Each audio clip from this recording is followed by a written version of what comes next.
सभी दोस्तों को नमस्कार। मैं रोहित एक बार फिर से आप सभी का स्वागत करता हूं रोहित स्टडी पॉइंट में।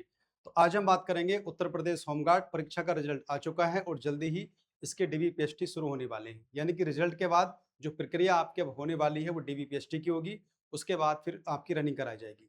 यानी इन सब में कितना समय लगने वाला है, कब से आपके प्रवेश पत्र जारी होने वाले हैं, कौन कौन से डॉक्यूमेंट्स आपके लिए उपयोगी हैं, अगर वो अभी तक नहीं है तो आपके पास होने चाहिए। तो इन सब पे हम बात करेंगे इस वीडियो में। रनिंग के लिए कितना समय आपको मिलने वाला है, इन सब पे हम बात करने वाले हैं।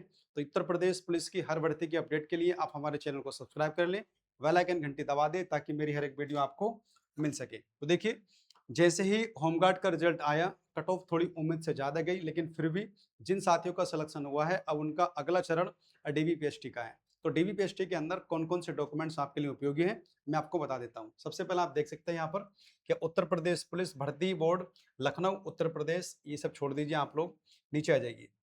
तो आप यहां से देखिए, अभ्यर्थियों की अभिलेखों की समीक्षा एवं शारीरिक मानक परीक्षा यानी कि डीबीपीएसटी की कार्यवाही प्रदेश के समस्त जनपदों में स्थित रिजर्व पुलिस लाइंस में दिनांक 13/7/2026 से आरंभ हो रही है। यानी कि आपकी डीबीपीएसटी 13 जुलाई से शुरू हो रही है, यानी कुछ दिन के बाद ही आपकी डीबीपीएसटी शुरू होने वाली है। और अभिलेखों की समीक्षा एवं शारीरिक मानक परीक्षण का प्रवेश पत्र दिनांक 6/7/2026 से बोर्ड की वेबसाइट पर दिए गए लिंक से डाउनलोड कर सकते हैं। यानी कि आप इसके लिए अपना प्रवेश पत्र यानी डीबीपीएसटी के लिए जो कॉल लेटर आपके पास आएगा, एडमिट कार्ड आपके पास आएगा, प्रवेश पत्र आपके पास आएगा, वो 6 जुलाई से आप लोग उसे डाउनलोड कर सकते हैं। कहाँ से डाउनलोड करोगे? तो अभ्यर्थी सूचना के लिए बोर्ड की वेबसाइट आपकी ये दिख रखी है। इससे आप अपना एडमिट कार्ड निकाल सकते हैं और उसके बाद जिस दिन जिस समय आपकी डीबीपीएसटी होगी उसको आप करा सकते हैं। तो अब देखिए, डीबीपीएसटी के बाद में क्या होने वाला है, डीबीपीएसटी के बाद में साथ ही होगी आपकी रनिंग। और रनिंग के लिए कितना समय आपको मिलेगा, क्योंकि आप इससे पहले देख सकते हैं उत्तर प्रदेश जो एसआई की डीबीपीएसटी के बाद में रनिंग के लिए मुश्किल से 15 से 20 दिन का समय मिला था, तो यहाँ भी इतना ही समय आपको मिलने वाला है। अगर मैं आपको बता दूं तो यहाँ पर जो पदों की संख्या है 41,424 है। और देखिए, डिस्ट्रिक्ट वाइज वैकेंसी थी, तो यहाँ पर जो डीबीपीएसटी होगा वो डिस्ट्रिक्ट वाइज ही होने वाला है। यानी उत्तर प्रदेश के सभी जिलों में इसका डीबीपीएसटी होगा अपने अपने जिले स्तर पर। रिजल्ट इसका आ गया था 28 जून को। अगर आप बात करें डीबीपीएसटी की जो डेट है वो 13 जुलाई से लेकर आपका 6 अगस्त 2026 तक चलेगा ये। यानी कि आपका डीबीपीएसटी 13 जुलाई से शुरू होकर 6 अगस्त 2026 तक चलने वाला है। एडमिट कार्ड आपके जारी होंगे 6 जुलाई को, यानी 6 जुलाई को आप एडमिट कार्ड निकाल सकते हैं अपने डीबीपीएसटी का। उसके बाद में देखिए, डीबीपीएसटी के लिए कितने अभ्यर्थियों को बुलाया गया है, तो 2.6 गुना, यानी कि जितनी वैकेंसी है उसका 2.6 गुना अभ्यर्थियों को मौका दिया गया है डीबीपीएसटी में। और 1,07,221 कैंडिडेट हैं जिनकी डीबीपीएसटी होनी है। तो अब सारे डॉक्यूमेंट्स वगैरह रेडी कर लीजिए आप लोग। और उसके अलावा देखिए, रनिंग में कितना समय मिलेगा आपको, जैसे ही 6 अगस्त 2026 को आपका डीबीपीएसटी खत्म हो जाएगा, तो उसके 20 दिन मान के चलिए आप लोग, या उससे भी कम या फिर एक आध दो दिन ज़्यादा। तो मेरे ख्याल से आपका 25 अगस्त के आसपास आपकी रनिंग शुरू हो जानी चाहिए, जैसा कि पिछली भर्ती यानी कि उत्तर प्रदेश एसआई में देखा गया था। तो इतना ही समय आपको मिलने वाला है। तो देखिए, अपने डीबीपीएसटी के साथ साथ में रनिंग भी सभी साथी करते रहें, क्योंकि रनिंग आपकी जल्दी ही होगी।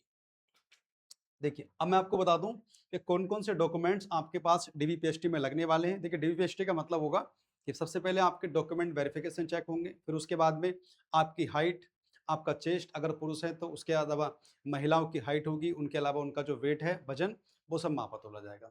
तो डीबीपीएसटी में यही होता है। तो अगर बॉयज़ आप हैं तो जितनी हाइट मांगी गई है, एक हाइट और दूसरा आपका चेस्ट, ये सब मापा जाएगा।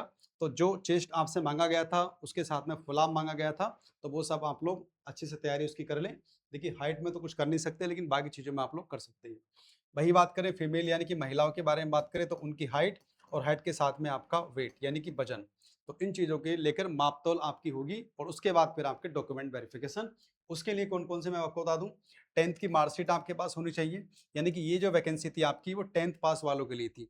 तो आपके पास 10th की मार्कशीट और जो सनद होती है उसकी, अगर पुराने बच्चे हैं तो उनकी सनद और मार्कशीट एक में ही आती थी, जो नए वाले हैं तो उनकी अलग अलग होगी। तो ध्यान रखना, मार्कशीट के साथ में किन्हीं की अलग अलग है तो सनद भी रख लेना। क्योंकि पहले जो बच्चे थे उनके तो जो पहले थे के टाइम में 10th करते थे, तो उसकी मार्कशीट अलग होती थी, सनद अलग होती थी। लेकिन अब वाले में क्या होता है, मार्कशीट में ही सनद होती है। दूसरा एप्लीकेशन फॉर्म, ये आपको लेके जाना है। तीसरा कास्ट सर्टिफिकेट, यदि आप SC ST के हैं या फिर OBC के हैं, है ना, तो इसका सर्टिफिकेट आपके पास होना चाहिए। और ये आपको तभी मिलेगा जब आपके पास मूल निवास होगा, यानी कि आपके पास मूल निवास भी होना अनिवार्य है, तभी आपको कैटेगरी का फायदा मिलेगा। EWS सर्टिफिकेट, अगर आपने EWS का सर्टिफिकेट लगाया है तो वो भी आपके पास होना चाहिए। मान्य कब का होगा वो, तो साथियों 1 अप्रैल 2025 के बाद का, और फॉर्म डेट यानी कि जिस दिन लास्ट डेट थी फॉर्म भरने की उससे पहले का होना चाहिए, तभी वो मान्य होगा, अर्थात उसके बाद का या उससे पहले का मान्य नहीं होगा। तो उसके अलावा देखिए, फोटो आप खिंचा लीजिए, कम से कम 10 से 15 फोटो तो आपके काम आए जाने हैं। उसके अलावा आधार कार्ड सभी के पास होगा ही। तो ये सब डॉक्यूमेंट्स रेडी कर लीजिए आप लोग, और इनमें से कहीं कोई दिक्कत है आपके पास या नाम में गड़बड़ है तो उसके लिए एफिडेविट बना के आप लोग तैयार रख लीजिए, क्योंकि फिर चीजें आपकी अ, दिक्कत हो सकती है या फिर परेशानी उठानी आपको पड़ सकती है अगर इनमें से कोई डॉक्यूमेंट्स आपके पास नहीं है। फिर से बता दूं मैं आपको, 10th मार्कशीट और सनद, जो पुराने वाले हैं उनकी सनद अलग होती है, नए वालों के लिए उसी में हो जाएगी। एप्लीकेशन फॉर्म जो आपने भरा होगा, caste certificate SC ST OBC के हैं, और OBC वालों के लिए यही है आपका क्राइटेरिया मेरे ख्याल से। EWS अगर सर्टिफिकेट लगाया आप लोगों ने तो 1 अप्रैल 2025 के बाद का हो, और फॉर्म की जो अंतिम तिथि थी उससे पहले का होना चाहिए। फोटो होने चाहिए आपके पास, 10 से 15 फोटो अच्छे से बनवा लीजिए आप लोग। उसके अलावा आधार कार्ड हो गया और मूल निवास हो गया। मूल निवास जरूरी है, तभी आपको फायदा मिलेगा कैटेगरी का। तो ये सारे डॉक्यूमेंट्स लगने वाले हैं, और उसके बाद में जैसे ही DVPST खत्म होगा आपका 6 अगस्त को, क्योंकि 6 अगस्त तक आपका DVPST चलेगा, उसके तुरंत बाद आपकी रनिंग हो जाएगी। तुरंत बाद का मतलब है कि 15 से 20 दिन के बाद आपकी रनिंग होने वाली है।